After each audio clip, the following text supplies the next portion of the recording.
Petrol బంకులో ఉన్న CC footage ద్వారా Vihari kidnap అయ్యాడన్న నిజం తెలుసుకున్న తర్వాత లక్ష్మి ఆ సీసీటీవీ ఫుటేజ్ ఆధారంగానే ఒక కాలనీలోకి వెళ్తూ ఉంటుంది. ఇక అక్కడున్న నమాజ్ సౌండ్ తనకి విహారీ ఫోన్లో మాట్లాడినప్పుడు వినిపించడంతో నమాజ్ ఇక్కడే ఉంది కాబట్టి ఖచ్చితంగా విహారీ గారిని ఆ రౌడీలు ఈ కాలనీలోనే దాచిపెట్టి ఉంటారు. కానీ ఏ ఇంట్లో విహారీ గారు ఉన్నారో ఎలా తెలుసుకోవాలని చెప్పి లక్ష్మి ఒక టీ షాప్ దగ్గరికి వచ్చి అక్కడ డల్గా కూర్చొని ఉంటుంది. ఇక అప్పుడు విహారీ దగ్గర ఉన్న రౌడీ ఒక అతను టీ తాగడం కోసం అని చెప్పి ఆ టీ షాప్ దగ్గరికి వస్తాడు.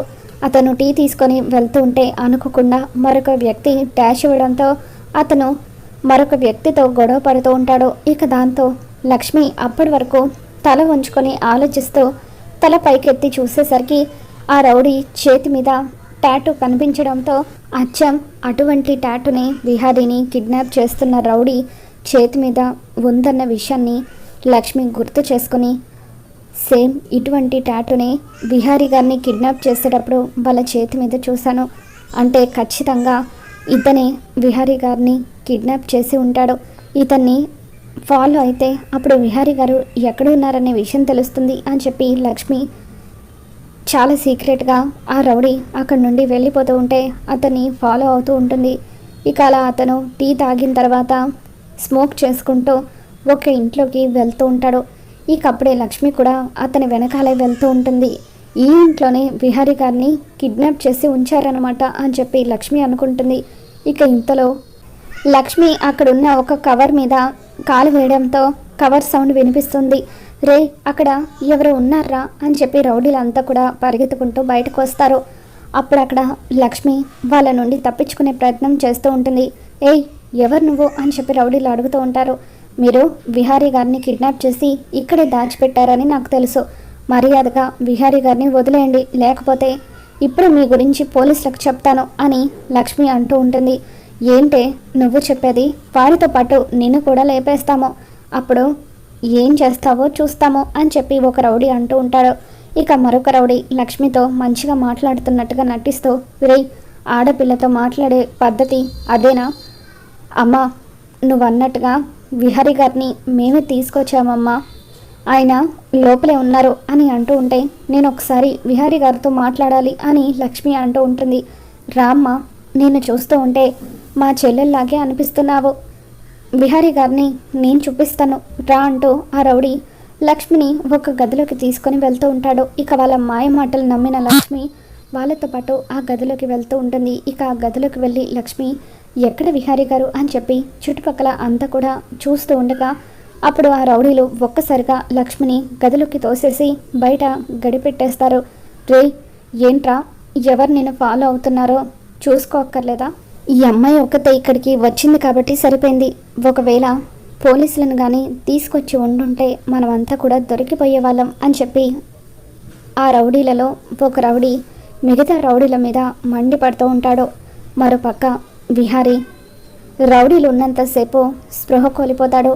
రౌడీలు అక్కడి నుండి వెళ్ళిపోగానే స్పృహలోకి వచ్చి ఎలాగైనా సరే ఇక్కడి నుండి నేను తప్పించుకోవాలి, వీళ్ళు అనుకున్నది ఎట్టి పరిస్థితుల్లోనూ జరగకూడదు, ఆ ఆస్తి నేను ఎంతో కష్టపడి సంపాదించుకున్న ఆస్తి, మా నాన్న ఆశయం నెరవేర్చాలంటే ఆ ఆస్తి చేజారిపోకూడదు, ఎలాగైనా ఇక్కడ నుండి తప్పించుకోవాలి అని చెప్పి విహారీ తన చేతికి కట్టేసి ఉన్న కట్లను విప్పుకోవడానికి ప్రయత్నిస్తూ ఉంటాడు.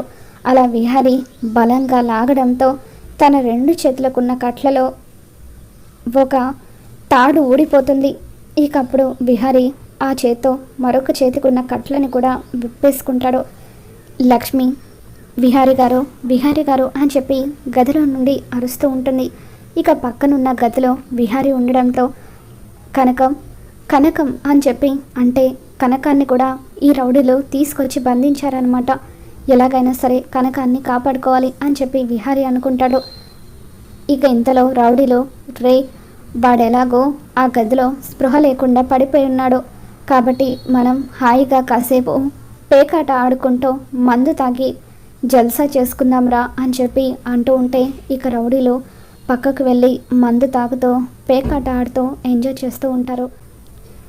విహారి ఎలాగైనా సరే కనక మహాలక్ష్మితో మాట్లాడాలని చెప్పి కనకం అని చెప్పి తనని పిలుస్తూ పక్కనున్న గదిలో గ్రిల్స్తో పాటు ఒక కిటికీ ఉండడంతో ఆ కిటికీ దగ్గరికి వచ్చి విహారి ఆ రూమ్లోకి తొంగి చూస్తూ ఉంటాడు. ఇకప్పుడు కనక మహాలక్ష్మి విహారిని చూడగానే ఎంతగానో ఆనందపడిపోతూ విహారి గారు అని చెప్పి అక్కడున్న ఒక స్టూల్ వేసుకొని ఆ స్టూల్ మీద నిలబడి కిటికీ అవతలున్న విహారితో మాట్లాడుతూ ఉంటుంది. విహారి గారు, ఎవరు అసలు మిమ్మల్ని కిడ్నాప్ చేసి ఇక్కడికి తీసుకొచ్చింది అని లక్ష్మి అంటూ ఉంటే, తెలీదు లక్ష్మి, ఎవరో తెలీదు, కానీ ఎలాగైనా సరే మనం ఇక్కడ నుండి బయటపడాలి, లేకపోతే వాళ్ళు మనల్ని చంపేస్తారు అని చెప్పి విహారి, ఈ కిటికీ ఓపెన్ అవుతుందేమో చూస్తాను, దీన్ని ఓపెన్ చేయడానికి ప్రయత్నిస్తాను, లక్ష్మి అక్కడ లోపల ఏమైనా టూల్స్ ఉన్నాయేమో చూడు అని చెప్పి విహారి అంటూ ఉంటే, అప్పుడు లక్ష్మి, విహారి గారు నాకు ఈ కత్తి దొరికింది అని చెప్పి విహారికి లక్ష్మి ఆ కత్తి ఇస్తుంది.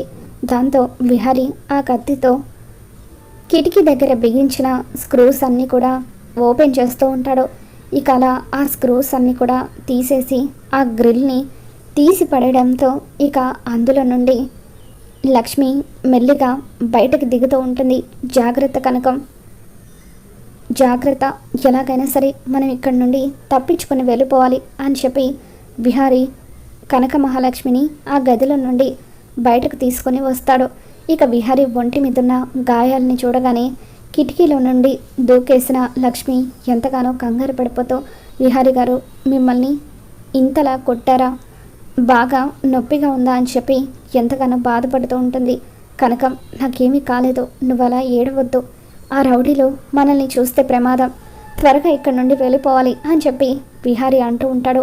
ఇక సరిగ్గా అప్పుడే సుభాష్ కార్ దిగి లోపలికి వస్తూ ఉంటాడు. వెళ్ళిపోదాం పదండి విహారి గారు అని లక్ష్మి అంటూ ఉంటే, అప్పుడు ఎవరో అటువైపుగా వస్తున్నట్టుగా అనిపించడంతో విహారి సైలెంట్గా ఉండమని లక్ష్మికి సైగ చేస్తూ ఉంటాడు. సుభాష్ మొహానికి మాస్క్ పెట్టుకొని విహారి రూమ్లోకి వచ్చేసరికి అక్కడ విహారి కట్లు విప్పేసి ఉండడంతో తను అక్కడ లేకపోవడంతో, రే ఎక్కడ చచ్చారా మీరంతా అని చెప్పి సుభాష్ గట్టిగా అరుస్తాడు. ఇక దాంతో, సార్ మేము ఇక్కడే ఉన్నాం సార్ అని రౌడీలు అంటూ ఉంటే, మరి వాడెక్కడా అని చెప్పి సుభాష్ అడుగుతూ ఉంటాడు. దాంతో వాడు ఇప్పటి వరకు ఇక్కడే ఉండాలి సార్, ఎక్కడికి వెళ్ళిపోయాడో తెలియడం లేదు, ఇందాక మేము చూసినప్పుడు కూడా స్పృహలో లేడు, దాంతో కాసేపు సరదాగా ఆడుకుందామని మేము పక్కకు వచ్చాము అని వాళ్ళు అంటూ ఉంటే, ఈడియట్స్, వాడిని జాగ్రత్తగా కనిపెట్టుకొని ఉండమని చెప్పాను కదా అని సుభాష్ అంటూ ఉంటాడు. ఇక అలా రౌడీల చెంపలు పగలగొట్టడంతో అప్పుడు ఆ రౌడీలు, సార్ పక్కన గదిలో మేము వాడిని వెతుక్కుంటూ వచ్చిన అమ్మాయిని కూడా బంధించాము, ఒకసారి ఆ అమ్మాయిని చూడండి అని అంటూ ఉంటే, సుభాష్ లక్ష్మిని బంధించిన రూమ్ లాక్ ఓపెన్ చేసి అక్కడ లక్ష్మి కోసం చూసేసరికి తను కూడా అక్కడ లేకపోవడంతో సుభాష్ మరొకసారి రౌడీ చెంప పగలగొడతాడు. ఎక్కడ్రా అమ్మాయి అని అంటూ ఉంటే, సార్ ఒకసారి అటు చూడండి, ఆ విండో ఓపెన్ చేసి ఉంది, ఆ గ్రిల్ కూడా లేదు, అంటే ఆ అమ్మాయి ఆ విండోలో నుండి దూకి పారిపోయిందనుకుంటా, అతనితోనే ఆ అమ్మాయి వెళ్ళిపోయి ఉంటుంది అని చెప్పి వాళ్ళు అంటూ ఉంటారు. ఈడియట్స్, ఇన్ని రోజులు నేను ఎంత పక్కాగా ప్లాన్ చేసి ఇదంతా చేశానో అదంతా కూడా మిస్ అయ్యేలాగా చేశారు కదరా అని చెప్పి సుభాష్ ఆ రౌడీలని చిత్త కొడుతూ ఉంటాడు. ఇక ఒక్కసారిగా తన మొహానికున్న మాస్క్ని కూడా సుభాష్ తీసేస్తాడు. ఇక దాంతో ఇదంతా కూడా చాటుగా చూస్తున్న విహారి లక్ష్మి ఇద్దరు కూడా ఇది సుభాష్ పన అని చెప్పి ఒక్కసారిగా షాక్ అవుతూ ఉంటారు. తర్వాత సుభాష్ అంబికకి ఫోన్ చేసి, అంబిక నీకొక బ్యాడ్ న్యూస్, విహారిగాడు తప్పించుకున్నాడు, విహారిగాడు మాత్రమే కాదు వాడిని వెతుక్కుంటూ వచ్చిన లక్ష్మిని కూడా రౌడీలు బంధించారు, కానీ ఆ విహారిగాడు ఎంతో తెలివిగా వాడు తప్పించుకుందే కాకుండా లక్ష్మిని కూడా తప్పించేశాడు అని చెప్పి సుభాష్ ఫోన్లో మాట్లాడుతూ ఉండడంతో ఇక అంబిక హస్తం కూడా దీని వెనుక ఉందన్న విషయాన్ని తెలుసుకొని విహారి కనక మహాలక్ష్మి ఇద్దరు ఒక్కసారిగా షాక్ అవుతూ ఉంటారు. నేను అనవసరంగా ఈ చెత్త మొహాల్ని నమ్ముకున్నాను, వీళ్ళని నమ్ముకోకుండా నా పని నేను చేసుకుంటూ పోయి ఉంటే ఈ పాటికి వాడితో సంతకాలు కూడా పెట్టించి వాడి ప్రాణం కూడా తీసేసేవాడిని అని చెప్పి సుభాష్ అంటూ ఉంటాడు. ఇక దాంతో అత్తయ్య ఈ సుభాష్తో కలిసి నా ప్రాణాలు తీయాలనుకుందా, అది కూడా ఆస్తి కోసం అని చెప్పి విహారీ షాక్ అవుతూ ఉంటే, మీకు అంబిక అమ్మగారి గురించి తెలియాల్సిన విషయాలు ఇంకా చాలా ఉన్నాయి విహారీ గారు. మొదటి నుండి ఆవిడ మీద నాకు అనుమానమే అని చెప్పి లక్ష్మి అంటూ ఉంటుంది.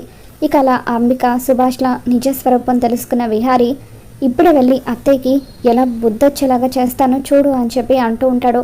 పదలక్ష్మి, వెంటనే మనం ఇక్కడ నుండి ఎస్కేప్ అవ్వాలి అని చెప్పి అలా విహారీ లక్ష్మిని తీసుకొని అక్కడి నుండి వెళ్తూ ఉండగా, ఇక అప్పుడే ఆ రూమ్లో ఉన్న స్టూల్కి విహారీ కాలు తగలడంతో ఆ స్టూల్ కింద పడిపోతుంది. ఇక దాంతో ఒక్కసారిగా సుభాష్తో పాటు తన మనుషులు కూడా ఆ రూమ్ వైపు చూస్తూ ఉంటారు. రే, ఆ రూమ్లో ఎవరు ఉన్నారు, మర్యాదగా వెళ్ళి వాళ్ళని పట్టుకోండి, వాళ్ళు ఈ ఇల్లు దాటి వెళ్తే ప్రమాదం, అవసరమైతే వాళ్ళని చంపేసేయండి అని సుభాష్ అంటూ ఉంటాడు. దాంతో రౌడీలో విహారీని లక్ష్మిని పట్టుకోవడానికి ప్రయత్నిస్తూ ఉంటారు. విహారీ రౌడీలందరినీ కూడా చితకొట్టి లక్ష్మిని కాపాడుతూ ఉంటాడు. మరోపక్క లక్ష్మి కూడా విహారీకి ఏమీ కాకుండా అక్కడున్న ఒక పెద్ద కర్ర తీసుకొని దొరికిన రౌడీలను దొరికినట్టుగా చితకొడుతూ ఉంటుంది. ఇక ఇంతలో విహారీ లక్ష్మి ఫోన్లో నుండి సంధ్యకు ఇన్ఫర్మేషన్ ఇస్తాడు. ఇక లొకేషన్ని సెండ్ చేసి త్వరగా రమ్మని సంధ్యకి మెసేజ్ చేయడంతో సంధ్య తన టీం తీసుకొని అక్కడికి వస్తుంది. ఇక సంధ్య విహారీని చూడగానే షాకుతో, అంటే విహారీ లక్ష్మి అనుమానించింది నిజమైందనమాట, నేను నిజంగానే ఎవరో కిడ్నాప్ చేశారా అని అంటూ ఉంటే, అవును సంధ్య, ఇదిగో వీళ్ళే నన్ను కిడ్నాప్ చేసింది అని చెప్పి విహారీ అంటూ ఉంటాడు. ఇక పోలీసులు రౌడీలతో పాటు సుభాష్ని కూడా అరెస్ట్ చేసి తీసుకెళ్ళిపోతూ ఉంటే, అప్పుడు విహారీ, సంధ్య, మీరు అరెస్ట్ చేయాల్సిన వాళ్ళు ఇంకొకరు కూడా ఉన్నారు, మా అత్తయ్య అంబిక, ఆవిడ కూడా ఈ కుట్రలో పాల్గొంది అని చెప్పి విహారీ అంబిక మీద కూడా కంప్లైంట్ ఇవ్వడంతో ఇన్స్పెక్టర్ సంధ్య అంబికని సుభాష్ని అరెస్ట్ చేస్తూ ఉంటుంది. ఇక ఆ విధంగా లక్ష్మి అయితే ఎంతో ధైర్యంగా రౌడీలతో పోరాడి తన పసుపు కుంకాలను కాపాడుకుంటుంది. మరి రాబోతున్న ఎపిసోడ్లో ఏం జరగబోతుందో మళ్ళీ మన ఛానల్ తెలుసుకుందాం. ఈ వీడియో మీకు నచ్చినట్లయితే తప్పకుండా లైక్ చేయండి.